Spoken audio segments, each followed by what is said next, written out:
Good afternoon, and thank you for joining us. My name is Mike Nall, and on behalf of the 1,000 members of the Alliance of M&A Advisors, we're thrilled to have you as part of this special session this afternoon.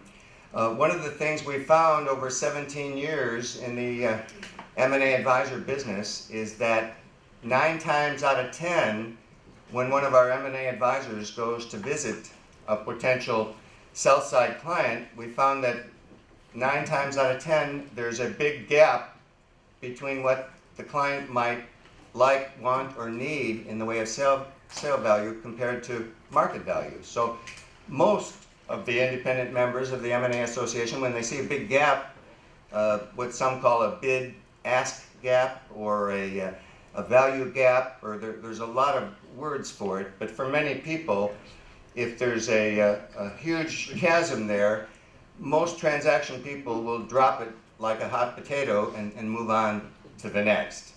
And so what we have this afternoon is the start of a new way. Some of you have already picked up on this, and I learned earlier from Charlie Maskell today that it's become a valuable part of his practice, this whole process of profit improvement, value growth, things that can be done to help a company improve profitability and increase value prior to a transaction, sometimes years prior to a transaction. So this is a whole leap of thinking for most of the independent M&A professionals. We're thrilled that we've been able to identify some experts willing to share thoughts, ideas, and best practices. And the person who has been working very diligently for the past several years now on this effort, Ken Sangenario in the back of the room, he and the committee have worked very diligently in being able to tee up some thoughts and ideas that I think you'll find very valuable if you have an interest in these more expansive profit improvement value growth services. So we've got 4 sessions at this conference devoted to this track, a number of experts that are very competent and capable, and they're willing to share. And that's really what our organization is all about, is helping independent professionals learn and earn more together. So without further delay, this first session we've got being kicked off by Harvey Strode, a certified M&A advisor. So Harvey's one of the transaction people that gets it, and we're very pleased that you've joined us for this session this afternoon. Come on up front. There's spaces up in front here, and we don't want to see anybody standing. This stuff you're going to want to take time to let it soak in. So Harvey, please help me in welcoming Harvey Strode.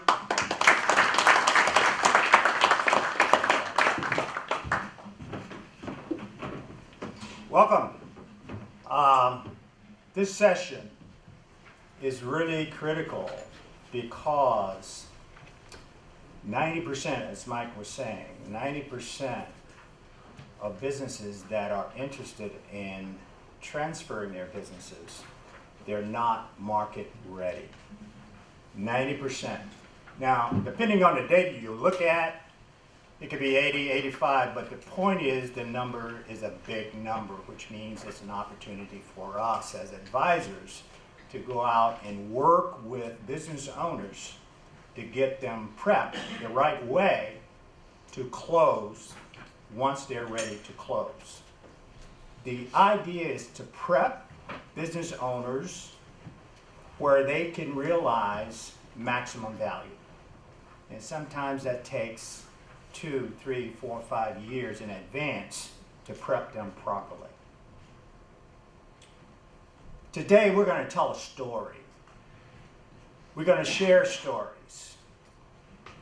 The reason I have The Art of War is because it's a story that talks about war. As you know, if you're an entrepreneur, you know it's tough. It's a fight. You're in a war. It's a game of war just to survive. Sun Tzu, we all know, wrote The Art of War, the principles of The Art of War. And one of his key principles is survival. You can't grow and create value unless you first think about, how do I survive? Sun Tzu has a philosophy of win-lose. Know yourself and know your enemy. If you know your enemy, then you can strategize a way where you first survive and then win. That's what the art of war is all about. So today, the art of war, my experience in war, one of my colleagues' experience in war, hopefully will pull all this together where you can see the importance of integrating in your business model the art of collaboration versus the art of war, but to integrate the art of collaboration into your business model where you can get more deals closed. So we're going to share our stories today. My personal story goes back nearly 50 years. I was in a little place called Vietnam, in a little compound called Khe Sanh. Some of you with gray hair probably know and can identify with that. I was wounded twice with 2 Purple Hearts. I was diagnosed with 70% PTSD. The only reason I survived, this is my story, the only reason I survived was I was able to collaborate internally and collaborate externally. Again, the theme of war. It shaped my thinking as a military strategist to become a business strategist, because it's the same. You're in, as a business owner, your clients and you perhaps are in a game of war. First survive, then you can create value for your client base and yourselves. And interestingly enough, Sun Tzu, who wrote the principles of the art of war, was the creator of SWOT analysis. And we all know what SWOT analysis is. So our stories today is going to be a reminder of information you already know about. It's not a teaching session. This is going to be a reminder session. All right? And its primarily focus is on collaboration. Collaboration is incredibly important today because of the global marketplace. Everything is smaller. Competition is fierce. The art of war, Sun Tzu's approach.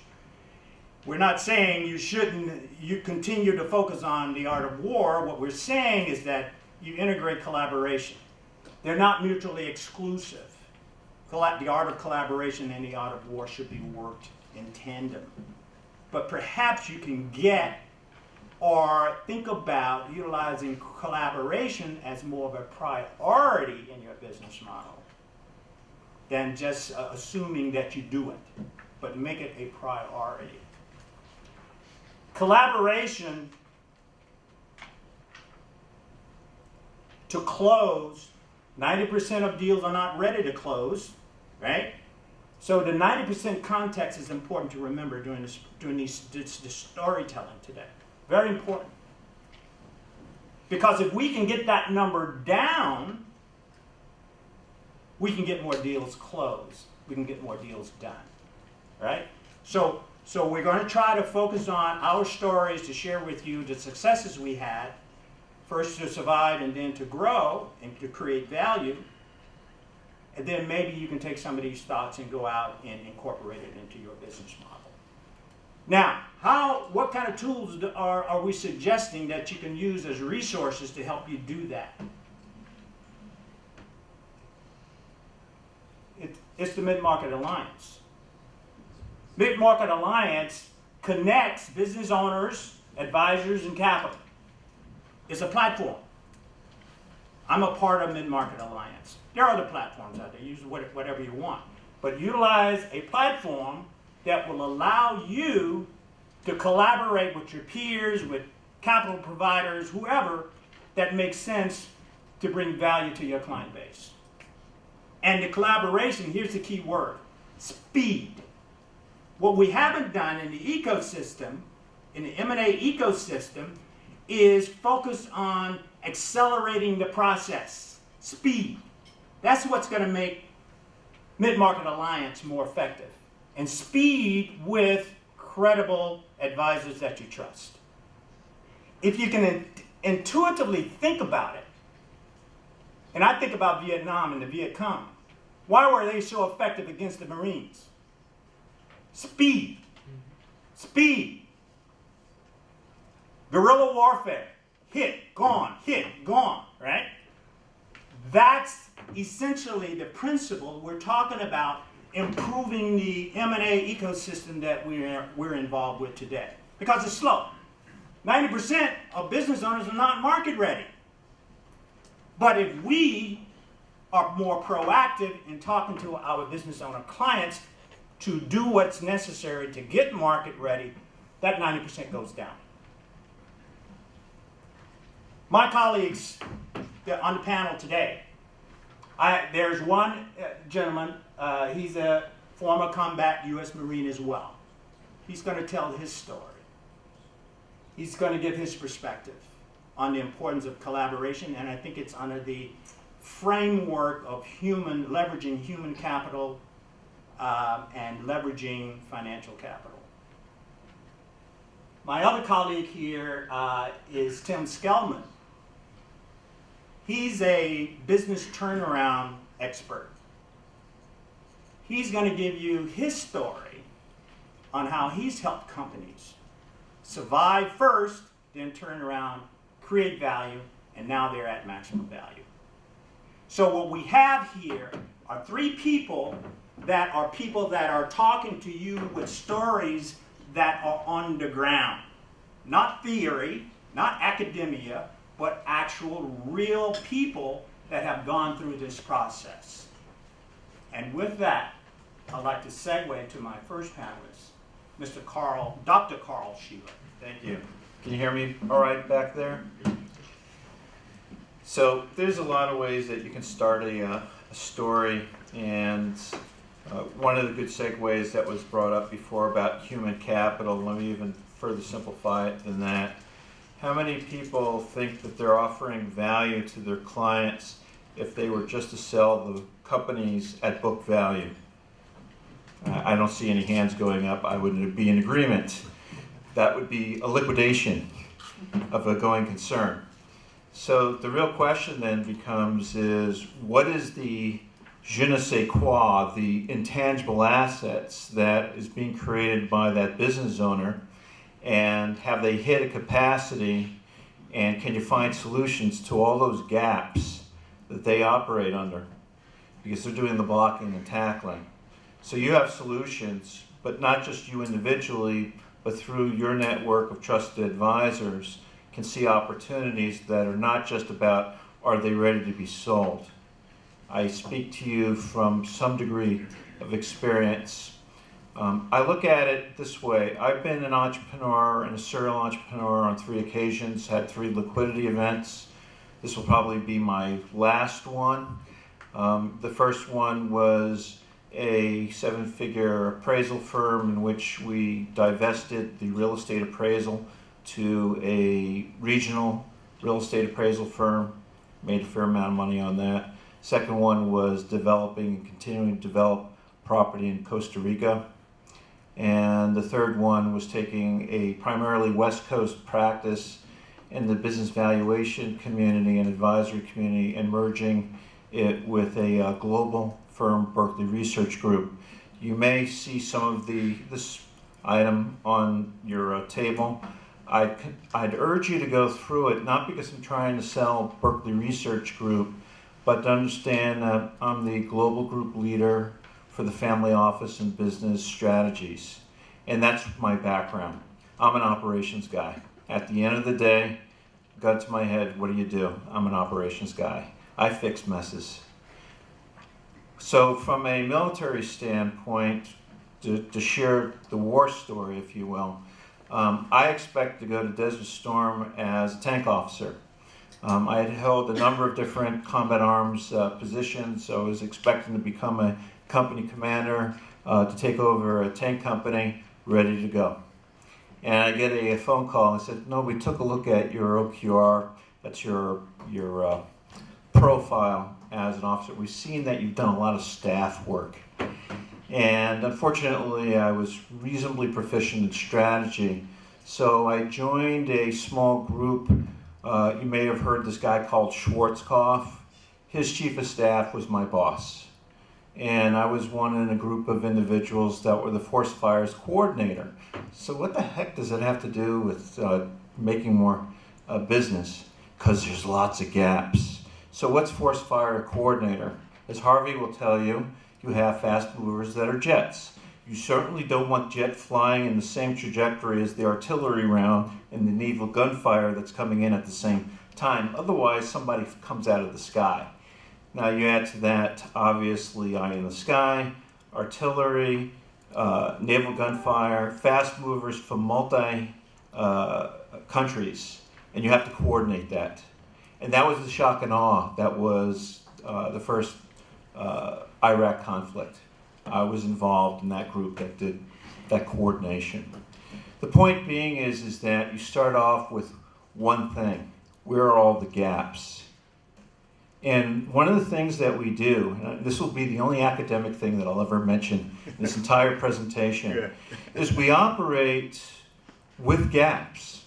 The business owner operates with gaps. And what do they do with those gaps? They put assumptions in there. And then they thread along the assumptions and then they make a decision. And how do those decisions work out? Well, 90% if I've decided I'm not ready or I defer, it's because I'm operating on the defensive. I'm afraid. I don't know what I don't know. And actually, we would argue that's wisdom. The question is do you know how to recognize those same gaps within your own practice as well as that person? Because if you can answer that question, where are your gaps and why aren't you acting on them, is the difference between a deal being made and a deal being deferred or not being made at all.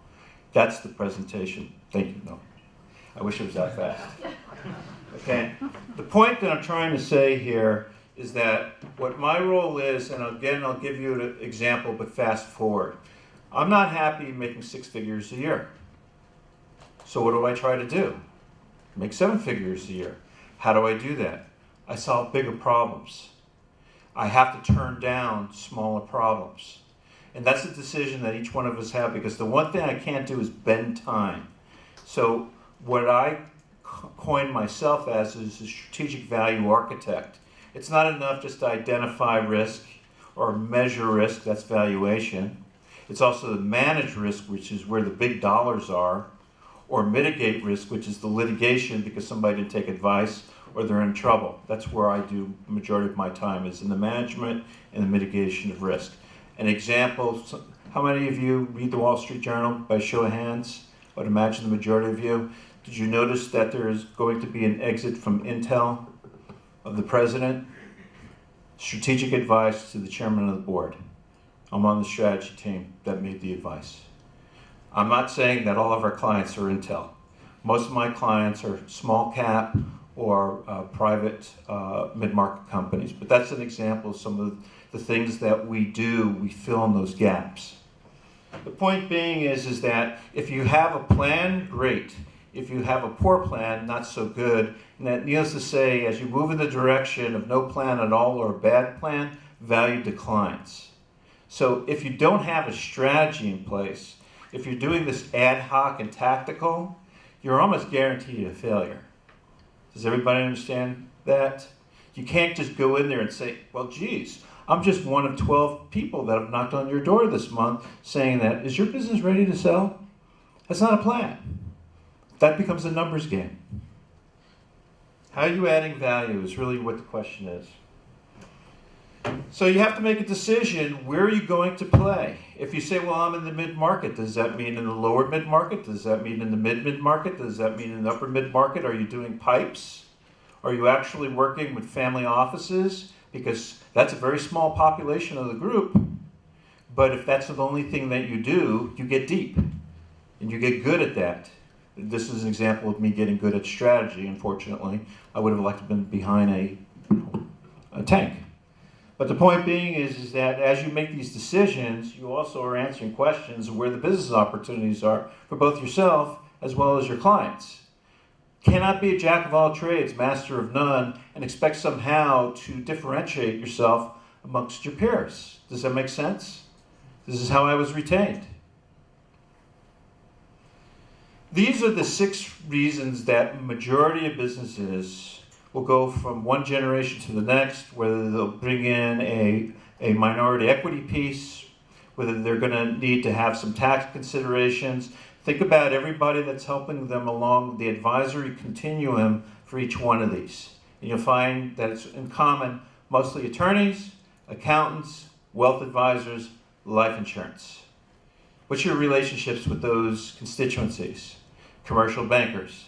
And if it's, hey, I know a guy, go to combat with one guy. That's probably not going to do it. It does take a village. Yeah. And everybody has a different optics and a different specialty. So if you have one guy and you're offering yourself as being a national player, it's not going to work. So that means you got to deepen your bench, widen your bench. This entire presentation is about me misspelling the word Greek. Okay, the acronym: governance, relationships, risks, knowledge. The notion being is that if you can remember those 4 words, you will be able to provide the continuum of conversation that's a little bit different than what do you think your business is worth. I'm not sure we can be able to get you that, but I can tell you how we can get from here to there. That's a better dialogue. I will make more money getting them from here to there than likely the person that's actually going to sell the business. And I'm not an investment banker. I get a piece of the participation on the back end for success fee, which is why I'll go after a larger company. All things being equal, 10 times the size of the company does not mean 10 times the work. So where are they coming from? Where are you coming from? The culture. If they're about, I'm the smartest guy in the room, I don't need anybody, why are you taking the time to try to convince them otherwise? So that becomes part of your conversation. Tell me a little bit about what this business is about, how you got started, why do you operate the way that you operate? Do you rely on trusted advisors? Do you rely on key individuals? Do you rely on staff? Do you see your relationships with clients as something more than transactions? Every one of those will tell you something about the cultural makeup of that individual, and you're looking for a profile. Because that profile says, I succeeded because I leveraged others' knowledge, not financial capital, others.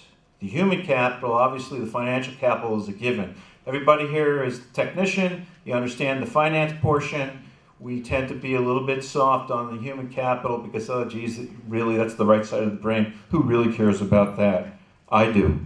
Because that's how they're going to make a decision whether it's you or somebody else. Do you get me? And here's the things that they're really after, that way and above past, I just want to sell my business and get the biggest possible check possible. Okay? They have to make decisions as to what's this going to look like afterwards. So if you have 50% of transactions that should have closed but don't at the 11th hour, it wasn't because they weren't ready to do it alone. The wrong questions were asked, or no questions were asked about what's it going to look like post-transaction. And these are the issues that are the most common that need to be addressed. I'm not going to read the slide, but if you can remember the 6 C's, I guarantee you, if you're not operating in that platform, you're looking at the business opportunity as a transaction.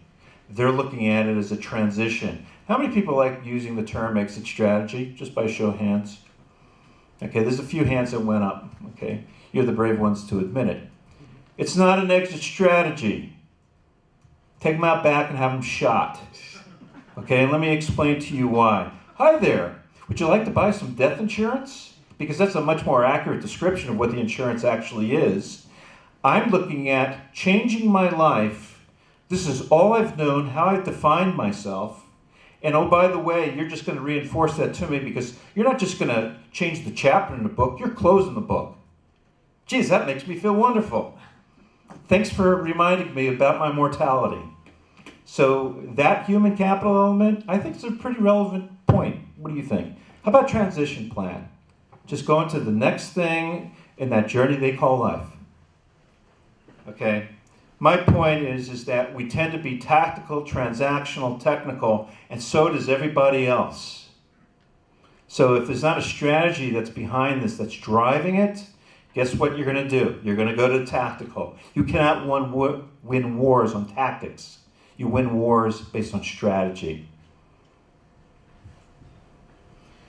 So what you're trying to offer to not only your own practice, but the business owner is that they can sense, seize, and transform. Okay, because maybe they're not right now ready to sell the business. That doesn't mean that you don't have a role, or to bring in somebody that does have the role that says, well, what would make you more passionate about the business? Are you experiencing burnout? Is that the reason that you want to sell it? Oh, geez, I've hit my $10 million in annual revenues and I can't figure out why I've capped out up there. What if you could? What if they found out that, well, geez, as a result of a recap and maybe bringing in a little bit better management, they may be able to scale to 50 million. Oh, really? What would that look like? Well, I can tell you about the financial part, but all that other part, that's what other people do, and I don't know anything about it. That's not a solution. We're not here as order takers.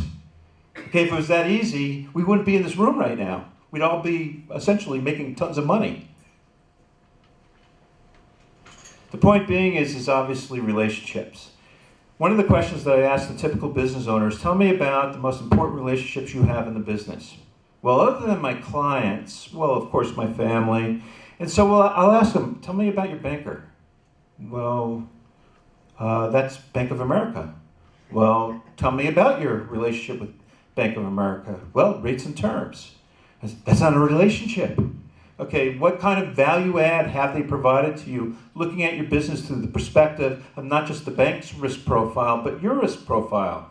How about producing twice the widgets in half the time as a result of a recap? Because I've noticed you've got no debt, nominal line of credit, and your repair and maintenance is 300 basis points, which should have been flowing to the bottom line. Oh, we don't get paid to do that. Well, then maybe you should be asking for a banker that does. I'm just using the example of the commercial banker, not picking on bankers. Same comment for the accountant, same comment for the attorney. Well, we do transactions. Lovely. How are you creating value for the client? Well, I charge them an hourly rate, and then we get the result, and everybody's happy. That's not value add. I charge you a commission, and this is what I'm going to get. That's not value add. The question is can you show them where value add is? We have individuals in the room that specialize in that. But you can, if you know the right individuals that can help them, which oftentimes includes their suppliers. Okay, so I'm a metal fabrication. Well, let's talk to some of the suppliers. What are some of the best things that you see when you're calling on some of their competitors? What are they doing? They never asked me that question before. I'm asking you that question. I then go back to the business owner and said, these are the best practices of some of your competitors. Were you aware of that? One of them happens to be the current chair of the National Association of which you're a member. Do you think that they have more inside information than you do about opportunities? Oh, yes. That's an example of a relationship out of the box. The point being is that why we don't usually have this is it's harder. It requires alignment between the advisors. You can have a bunch of smart people and get advice from 8 of them, and you'll get 8 different perspectives. Why? Because their optics differ. How about getting them all in the room at the same time? And the client saying, well, geez, I don't want to really have to pay for that. What if they would be able to give their first hour for free? Okay, and then the client realizes that if they get the actual value from getting an alignment from every one of those advisors so they're all on the same sheet of music, doing what? Rowing in the same direction. How about not at the same time? That's probably not realistic, but in the same direction? Rare. How about if you were the steward to do that? Do you think that those advisors would have other opportunities that they would love to have you involved in? Because somebody's got to shepherd that. Leverage. That's what you bring. That's what they need. Human capital leverage. Let's take a look at some of those L's. This is what they're looking for. This is what you should be looking for. These slides are going to be available to you. I strongly urge you to consider them. Okay, we're at risks, then we got knowledge, and we're wrapped up. Risks, in my mind, is the 800-pound gorilla in the room. Why? Because again, as finance people, we have a tendency to take a look at the top line and the bottom line. Why? Because we have metrics for it. It's called an income statement. Show me where the intangible assets are on a financial statement. Now, you could make the argument, yes, there are some people that will show the goodwill and the goodwill impairment, but generally speaking, the relationships, the culture, what's one of the things that venture capital looks at before they even will look at the financials? Anybody want to hazard a guess? Who's on the team? Where do you see that on the financial statements? I want to know somebody that's been there, done that, and can do it again. Is that part of your due diligence? I mean, they're doing the due diligence after the deal? How about the due diligence before the deal? Make sure that this even makes sense. The many reasons that sometimes things go not to plan, what I call an unplanned transition event. This is where the mitigation comes into play. If you could provide solutions to these types of problems, which are real-time, real-life risks, intrafamily squabbles, squabbles with the taxing authorities, and sadly, I've been involved with squabbles with the DOJ and SEC, not me personally, but as a retained expert. The point being is, the smartest people in the room probably don't want to go head-to-head with a 3-letter entity, because what they have going for them is they get paid the same amount whether they win or lose. These are real-world issues that they're constantly dealing with.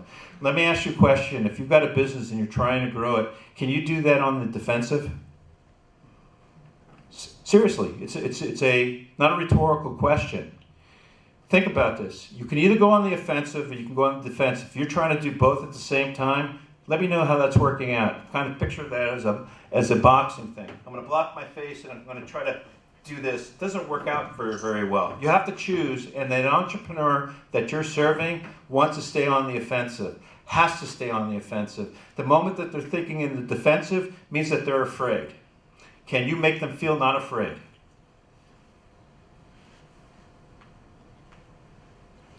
Risk measurement. If you can identify the risks of a business, and there are tons of them, you can reduce those risks. And if you can reduce those risks, anybody familiar with something called discount rate, cap rate, price multiple? Lower the risks, the higher the multiple. Identify those risks early on, and most of those are not on financial statements. This is the question that they're really asking. Remember I said it's a book? Okay, it's the next chapter. Get me from here to there. They have to decide what there is. Your job is to help them get there. Now, I'm not expecting that you're going to be the only one doing that, but be recognizing that it will take a village to do that, and that's why collaboration isn't just a C word. It is a meaningful word that we cannot do it alone. I cannot do it alone. Last thing, knowledge. I don't know how that one came up there. I do know how to spell knowledge, I really do. The thing that I try to make as a point, and this is a very difficult thing, and I'll do this for accountants and attorneys in presentations. Please tell me the difference between these 3 landing sites on 3 different law firms. Which law firm is which? And they will be law firms that are in the audience. You know what the answer is? Can't tell. Guess what I just demonstrated? Your knowledge is common. What you're offering is vanilla to me as the possible purchaser. If I could find that information on the internet, and that's obviously the great equalizer, so whether you're an 800-person firm or a 3-person firm, it is the great equalizer. What must you then do? You have to provide me something that's uncommon. And that means more work. And if it means more work and you're unwilling to do that, then stay with the herd. But if you don't want to be part of the herd, if you do want to actually generate higher dollars, more closes, You're going to have to do something differently, because that insanity definition of Einstein, doing the same thing over and over again, expecting a different result, not so much. One of the reasons, okay, war story, Marines tend to get brought in when things kind of get bogged down is because, not just dogged, they think smarter and faster on their feet. It's as simple as that. You cannot just follow the script. Remember the linear battlefield? It's a war of attrition. If nothing else, that's what the Viet Cong obviously understood. That's what we understood. That's why we won the Revolutionary War. It was guerrilla warfare against the Brits that only knew what? Linear war. For those of you that have been in the military, recognize these as the badges that are used by the intel services within one of the Army units. The point being is that it needs analytics, not just information. We can't just do research. What does it mean? What should we be doing now? What should we be doing next month? What should we be doing next year? Which you will not do if you're not thinking strategically. Wrapping it up is your constituents are the knowledge. We're just essentially nothing more than facilitators of the knowledge so that the right knowledge at the right amount at the right time goes to the right person, and they say, you in the collective offer me something that's unique that no one else, everybody in this room, when you bring in your team of constituents, it is different than anybody else. If you don't have that, it's a no-win proposition. Wrapping up. Backing up. Okay, the point being is that governance, relationships, risks, and knowledge is something that everyone here can do. There's no special degree, there's no special designation, but it is rethinking your approach to the marketplace, which means that it's not just about my next deal or my next transaction, but to think about how do I tap into an ecosystem of all these constituents that are attending this conference and that you can put together to provide value add to your business owning clients that are looking for some kind of transition event. And with that, I thank you for your time.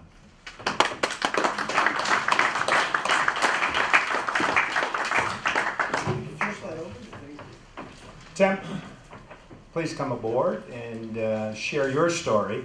These are stories. These are not, we're not just throwing out data and stuff you already know. Remember, this is a reminder session, not a teacher session. All you guys know this stuff. We're putting it in more of an aggressive context. Tim. Well, now you've listened to the thoughts from the military strategists on how to succeed through collaboration. We're getting down to the foot soldiers now. We're going to talk about tactics. I'm with DELOITTE's corporate recovery group. We are change management people. We get involved when businesses need to change. And when we're talking about driving value, change often is the best strategy to get there. But just quickly, what we're going to go through is kind of the resource requirements, when you need to bring someone on board, how do you identify who's the right person to help you with this?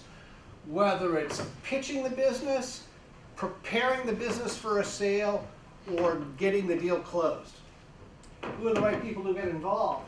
And then, from my perspective, why performance management, performance change management matters. Why bother with that? I want to go through a couple of examples of driving value through collaboration with people that bring something to the table in the discussion.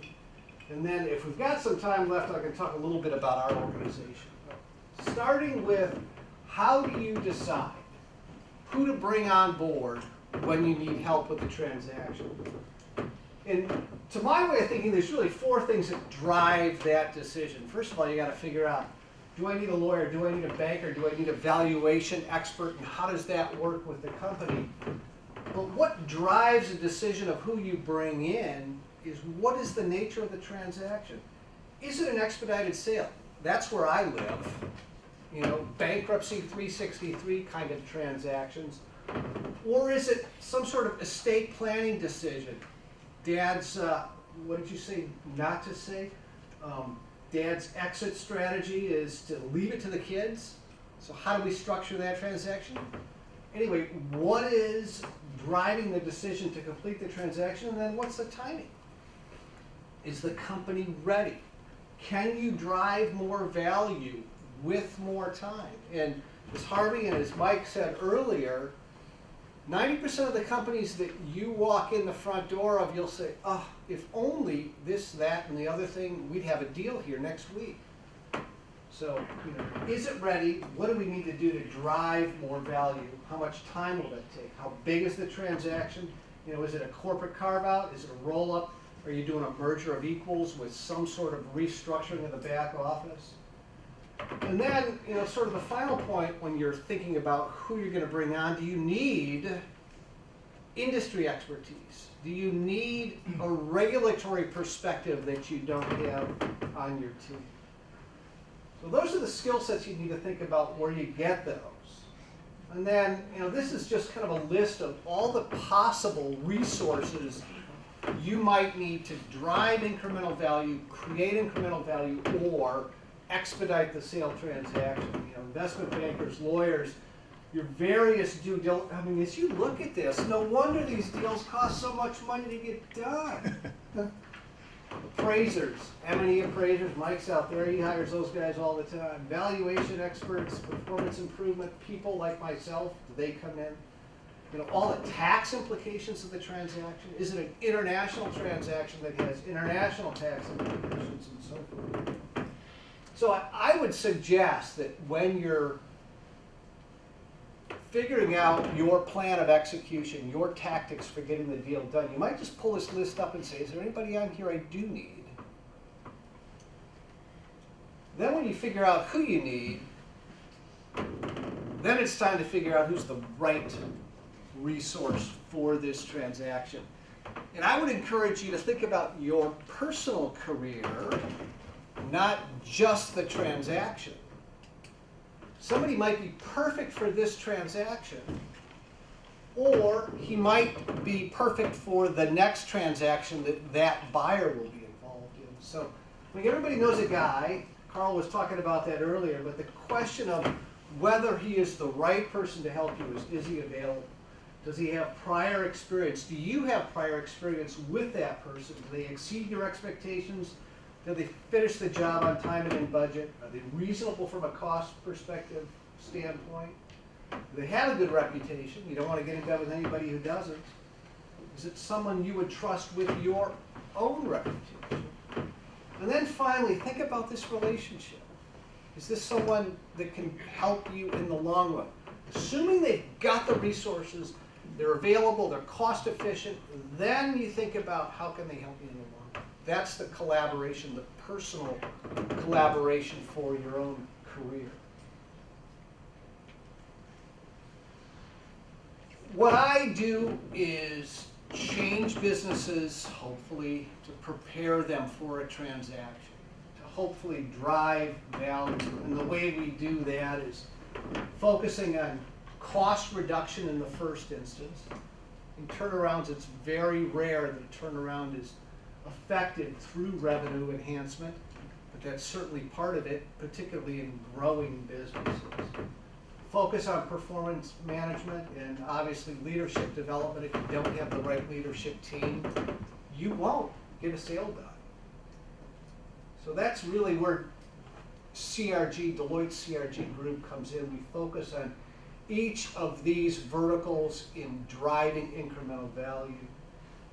And since we're kind of out of time, let me just flip to some of these examples of where we get involved to drive value. And think about this, you got a deal. We just did a valuation on this company. It's a $5 million EBITDA. In this market, maybe it's a $35 to $50 million transaction. Well, what if you could drive another dollar of EBITDA into that business? You could drive 5, 7, maybe $10 of additional value. Here are some examples of stuff that we've done. 3PL businesses.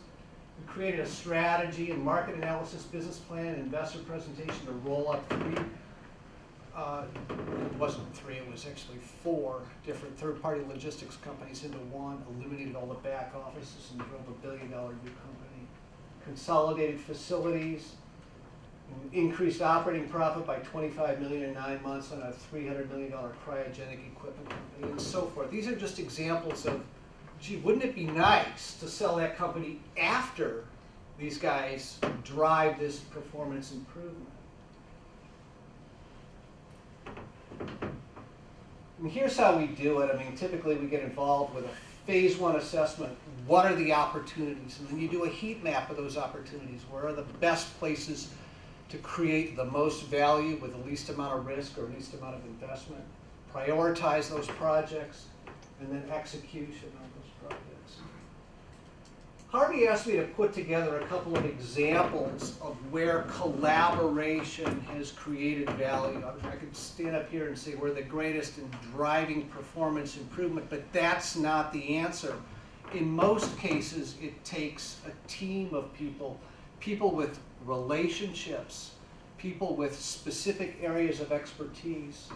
This is a recent example where we were advising a referral hospital. It was one of 2 hospitals in a mid-sized market. They had a financial advisor that they retained to address a near-term liquidity problem. They hired a CEO. That CEO determined we got problems here. Not enough liquidity to fund a standalone turnaround plan for this business. Ultimately, a bankruptcy was filed, and the board of directors retained a financial advisor, bankruptcy counsel, and investment banker to conduct a sale process. This was a situation where the creditors in this case had a very important role to play in providing incremental funding to bridge to a sale transaction. And bless their hearts, they agreed to support the sale process and made incremental capital available during the sale process. The team that had to be put together on this was kind of unique, in part because there had been DOJ oversight of a prior effort to sell the company. And the only other buyer of this hospital was a crosstown rival, and the DOJ said, no dice. Can't do it. It's restrictive in trade or whatever it was. So in order to get this done, we needed someone who could manage that relationship with the DOJ and convince them that there was only one solution here, which was a sale of this company to somebody. And lo and behold, the crosstown rival was by far the most likely candidate. Ultimately, what happened is, with the DOJ oversight, we focused on over-communicating with them to make sure that they were comfortable with the process we were going through. The bondholders allowed us to use sinking fund money to bridge to the sale process. The crosstown rival submitted an offer, and we had one other offer. And ultimately, a sale to the competing hospital group was completed while protecting the sale process from the impact of the prior failed transaction with the DOJ. Had we not had this team of people involved in this, it would not have happened. We had to have people that could manage the DOJ relationship and had the credibility there. The corporate finance people to evaluate the competing opportunities and so forth. This is another smaller recent transaction. And this is a mortgage servicing company, a tax certification and flood certification company. The acquirer in this case provided a full suite of real estate tax services for residential and commercial loans. They identified a real estate tax service division of a troubled mortgage servicing company that was under regulatory pressure. They identified him as a potential acquisition. The target was operating at about 50% of capacity and losing a great deal of money. The acquirer decided to hire an investment banker to help them evaluate the opportunity and structure a proposal, an unsolicited offer for a competitor. The acquirer retained the same team that had helped them 10 years before because, why? Trust. They had a great deal of creativity on the last transaction that helped them, and they needed an approach they needed to approach the seller on a confidential basis and wanted to know. As it turned out, the investment banker and I had lunch one day, and he started talking about this, and I said, you know, I know that company. So he retained me to make the introduction. I mean, this is kind of how this collaboration works. There's obviously much better ways to do it, but when two people meet with a like objective in mind, amazing things can happen.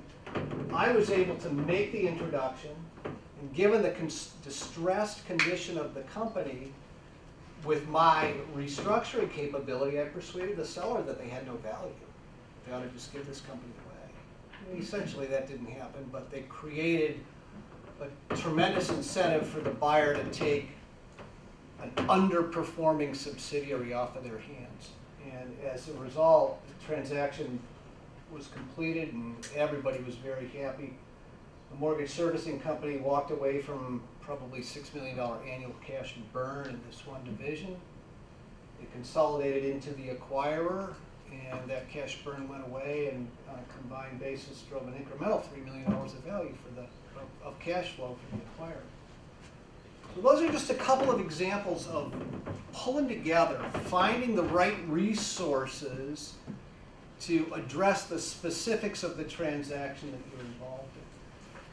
And I think we're just about out of time, so thank you all very much. I'll stick around if you have questions.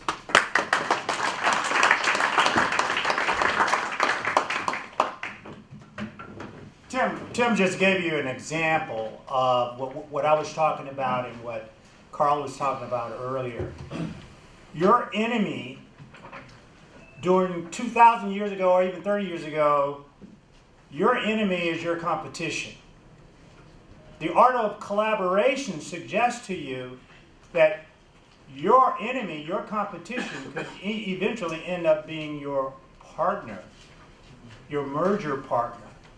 So it's all about how things have evolved, where collaboration, the art of collaboration is even more critical to think about than simply thinking about, you're in a war and you got to beat your competition, you got to put them out of business, so forth and so on. Collaboration has to be integrated into your business model. Now, with that said, are there any questions for the panel? Ken? Harvey, I have 2 points that I'd like to share with the group. That one might tie together a couple of the presentations, and then the second one is more about what this session is all about. But the first point I'd like to share is a lesson that I learned about 7 years ago that changed the course of my career. And it's a very simple but very powerful lesson that goes right back to what Carl was talking about. And that is that just about every private business owner is starving to have one confidant, one most valued advisor. They have a team of advisors, their accountants, their attorneys, their insurance agent, their banker, and so forth. But typically none of them are stepping forward to become the most valued advisor. And it is far easier than you can imagine to put yourself into that role. All you have to do is sit in front of that owner and open the dialogue to ask questions broader based than what maybe your particular field of expertise is. Ask them about the rest of their business, even if you don't understand the answers. Just ask them, give them a chance to open up and trust you, and you will very quickly become their most trusted advisor, and you'll put yourself into that position of being able to coordinate all of the other advisors, get them all onto the same game plan that you devise, that you develop, and over the span of 2 or 3 or 5 years, you can make a huge impact on that client, and then you'll have a transaction at the end of that period that can sell with more success at a higher value, and that's how this whole process works ideally. But it starts by you putting yourselves in that position as most trusted advisor. It's really, really easy. I have to tell you, it's far easier than I ever imagined. And I learned that about 7 years ago, and it works every time. The second point I'd like to make is more about this session and what this collaboration message is all about in terms of the Mid-Market Alliance. You mentioned the Mid-Market Alliance. How many people in the room are familiar with what the Mid-Market Alliance is all about? Maybe not even half. So the Mid-Market Alliance is part of the AMNAA. It's sort of a sister organization under the same umbrella. But where the AMNAA historically has been focused all on the transaction itself, the Mid-Market Alliance is a growing part, a growing subset, if you will, of advisors from a whole broader spectrum of functional experts. So not only transaction advisors, but operational advisors, financial advisors, HR experts, insurance experts, lean manufacturing experts, anybody who has an expertise that can bring value to a client. And we're trying to build the membership of the Mid-Market Alliance to have this network of collaboration, network of expertise that will be at the disposal of those transactional folks to tap into when they have the 90% of their clients that are not market ready. They can turn them, sort of refer those clients into the Mid-Market Alliance so that this broader network of experts can work with that client to get them market ready, bring the deal back to the referring transaction advisor who can then take it to market. That's the Mid-Market Alliance. It's membership of transactional advisors and all of the other functional experts. If this resonates with anybody in the room and you'd like to be part of that, then find one of us, who's ever in the Mid-Market Alliance, just if you could just raise your hand just for a minute, and find somebody who's raising their hand if you're interested, and give them your name or your business card, and we'll follow up with you. But there are 3 more sessions that are all going to continue this theme and cover the rest of the process. So hopefully you'll be able to join us for the rest of it. There's 1 more immediately now, and 2 more on Thursday afternoon. So please consider joining us for all the rest of the session. Thank you, Ken. The session that's going to follow this one is being moderated by Carrie Sauls, and it's about transition planning and transaction execution. So you can see how the theme connects with the collaboration session that we've just completed. So with that, we're adjourned. Thanks very much.